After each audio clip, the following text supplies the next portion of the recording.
Parts 1 and 2 got us here, the exterior is built, the lining is done, and now in this video the Maddie becomes a bag. Welcome back to the channel, it's Will. So we've got it to part 3. If you haven't watched part 1 and 2, I would genuinely go and do that first, because basically none of this will make sense without it. The links are in the description. But for those who have been with me from the start, this is it. Today we're attaching the lining we made in part 2, doing the final assembly, and I'll be honest with you, this part I had been looking forward to since day 1. Now the lining's in, I can tell you exactly what I have done. I needed to make it fit perfectly, and I mean perfectly. If there was any excess here, it would not be luxury. So I used my bell knife skiver to reduce the thicknesses of the sides of the lining down to 0.8, because once you've got the exterior, the lining, the gusset exterior and the gusset lining, you start getting quite a thick edge if you haven't skived it down.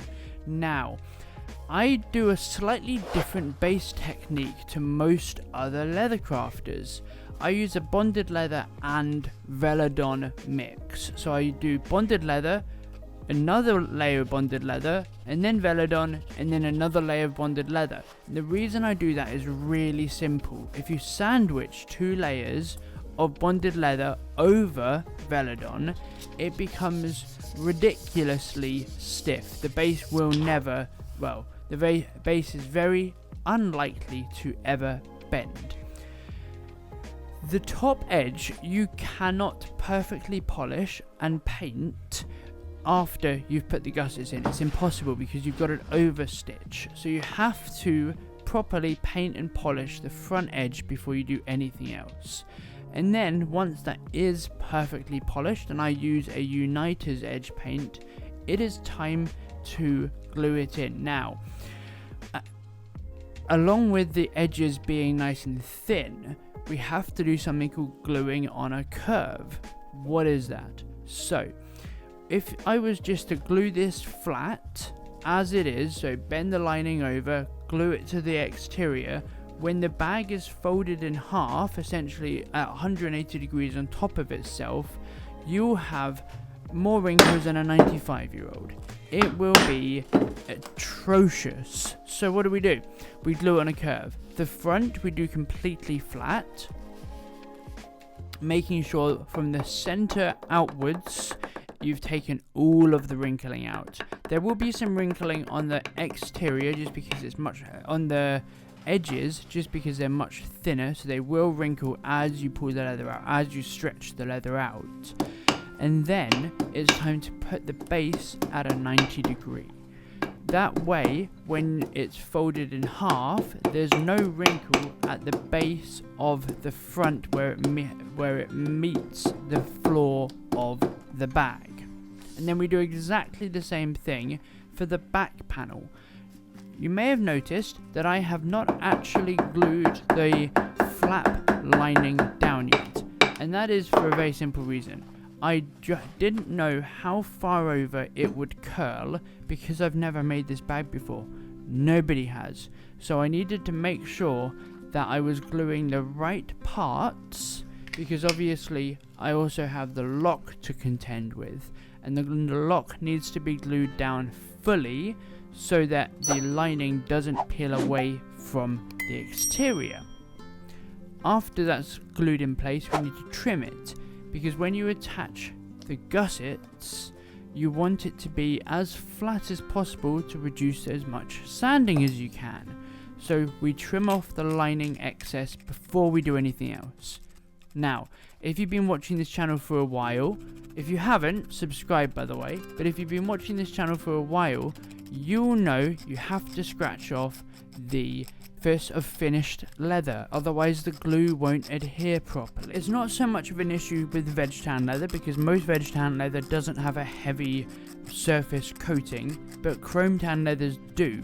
So you want to scratch off the top of it so that the contact adhesive can properly contact and become an adhesive. Now, quick one before we carry on. If you guys are loving what I'm doing with this channel, and I know a lot of you are, I have a community over on Skool where I share patterns, behind the scenes techniques, all my BTS photos go up there, my processes, I answer all of you guys' questions, and I genuinely care about it a huge amount. It's a massively booming community. I want to make it fantastic for you guys, so come and join me over there. The base membership is free. You will find all of my patterns that are not in the previous link. I have my new Skool link below, so come join me, and the link is in the description. But let's get back to the build. So I'm using a contact adhesive, but it's a solvent base for this, because I need the gusset to stick really well, because I put both gussets on at once. A lot of leather workers will actually attach one gusset and then the other gusset, and the reason they'll do that is because they don't want the other one to peel off when they're stitching the first one. I like to do them both so I know that the alignment is perfect. So I'm using a solvent based adhesive because it's far stronger than a water based one. It gets really bloody sticky, that's what she said, but it is worth its weight in gold, however a little bit smelly. Now, one tip for lining up your gussets: do a middle pen line. So you're always going to line up your pieces from the middle and from the furthest point, and then join them in the middle of those 2 points. And the reason we're doing that is so that we can get the alignment for the edge and the alignment for the middle, and then the leather will stretch and mold around it. I do not prick mark my gussets. I stitch them with an awl. Yes, I stitch them with an awl, because I actually like stitching with an awl, firstly, and secondly, you don't want to have an extra stitch line anywhere. You don't ever want to have an extra stitch line, basically. So what we're going to do is we're going to make sure we don't have an extra stitch line by stitching with an awl, because then you have one hole in, one hole out. Is that also what she said? I don't know. We have multiple holes. Anyway, I'm using a 3mm pricking iron. I'm using a 0.45mm thread. A lot of the time I will use a 4.45mm thread. When it's a really thick edge, so think about like a turned edge or like a piped seam, then I will use a 0.55. You may think, oh, 0.1 of a millimeter, not that big of a deal. It kind of is. It makes a huge difference. If you try and snap a 0.45 compared to a 0.55, you will feel a significant strength difference. Now, you may have noticed I haven't showed you how to make the handle in any of the videos. That's because I invented it and I don't want to give it away. I'm not going to lie. It is a catastrophically difficult handle to make. It took 3 days. It was horrible. But it's probably the most beautiful thing I've ever seen in my entire life, and I've been married. So we're definitely going to tap down the threads. We're always going to tap down our threads. Why? It closes the hole and it flattens the thread, so it makes it look significantly higher quality. I have done a lot of this sanding off camera. I did a lot of it on my sanding machine, which would blow up my microphone if I tried to put my camera next to it, so I'm sorry about that. But I did a 360 grit on here in camera for you. I'm using the same United Edge paint. I mixed it custom for this bag. We have called this the Ascot Green bag.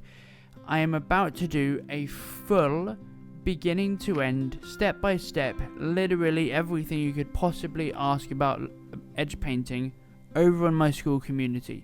So do go check that out, and the full tutorial will be there very soon, including a glass edge burnishing video, which I'm super excited to show you guys.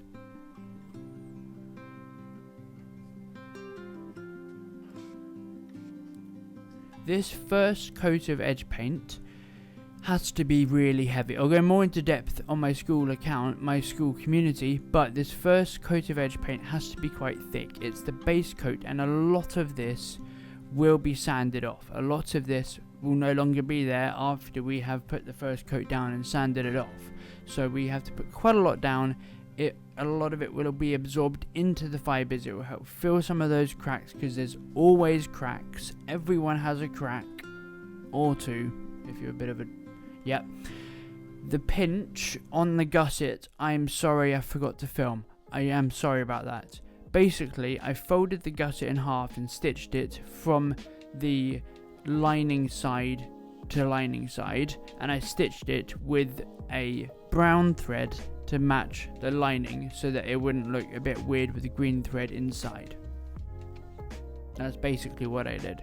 So let's polish these edges. Let's have a look at this masterpiece of a bag that my design partner and I created. And then I will leave you with the phenomenal video of me handing over this bag to its new owner. She invited me down to London to give it to her, and I was so excited to do so. Here we go. Beauty shots.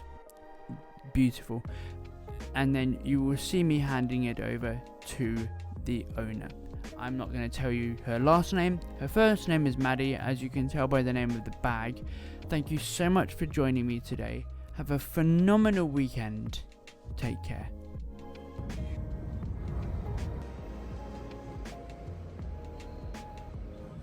There we go. But I'm excited to open it again. I feel like I'm just sort of keeping it under wraps. So this is the Maddie. Yep. Oh my god, look at me. I mean, look at the packaging. It's absolutely beautiful.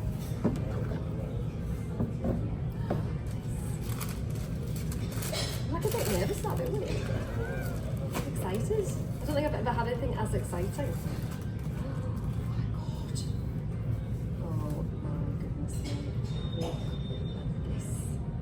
Wow, look at the colour. And the went for the lighter stitching. And look at this little lock.